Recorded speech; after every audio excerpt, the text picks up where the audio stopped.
Welcome to Empower Today. We're thinking over the summer about how Jesus was fully human as well as fully God.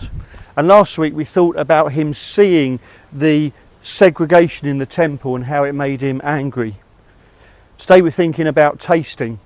This is going to be our new chip van here at Tonbridge Angels. Our actual chair lady, it was bought for her on Mother's Day by her husband. That's the kind of love he's got for her. He came home and said, I've bought you a chip van. He's very excited about this chip van. He was talking to me in detail about the kind of cheese we're going to have on it. He said, I've looked at Somerset cheese and that tastes great, but Kent cheese is a bit cheaper, so I might get that. Or it might have been the other way around. To be honest, I kind of switched off a bit. We're going to have chips loaded with avocado and all kinds of things like that. He's very excited about the chip van. Chips were taken off the menu here a few years ago, and it did cause a degree of outrage amongst some of the fans who thought we need to have cheesy chips on a match day as we watch the players play football. Do you love the taste of chips? A chip with... Do you have salt on it? Not too much. Do you have vinegar on your chips? Do you dip them in what? Ketchup?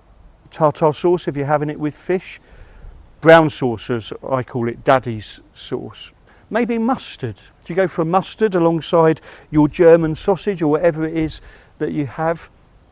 So many ways to taste and experience a chip. All the food that Jesus tasted over the years, the lamb, the olives, the bread, the wine, all of those meals, and then he has that last meal with his disciples where he gives them bread to eat, saying, this is my body given for you, and he gives them wine, this is my blood poured out for you, and he says basically, I'm going to die on the cross and my body will be broken and my blood poured out, but at the end of it he says, but I will drink of this wine with you again when I come back at the end of time.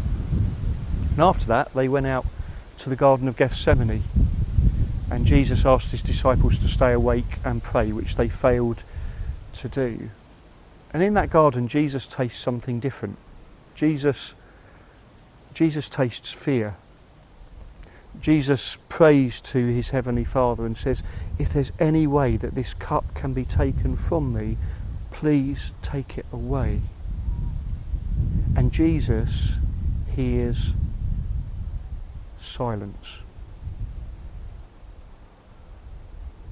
God doesn't answer Jesus' prayer. So if you've ever prayed for things and thought, for crying out loud, God, where are you? Why aren't you answering my prayer? I do not mean this flippantly, but you are in good company. You're in the company of the Son of God who didn't get everything the way he exactly wanted it. And at that moment where he tasted fear, God said, there is a bigger picture that I am painting here. Jesus, through you dying on that cross and rising again to life, you open up the way for all of humanity to be at one at peace with me. I'm so thankful that Jesus tasted fear. For me, for you, for us.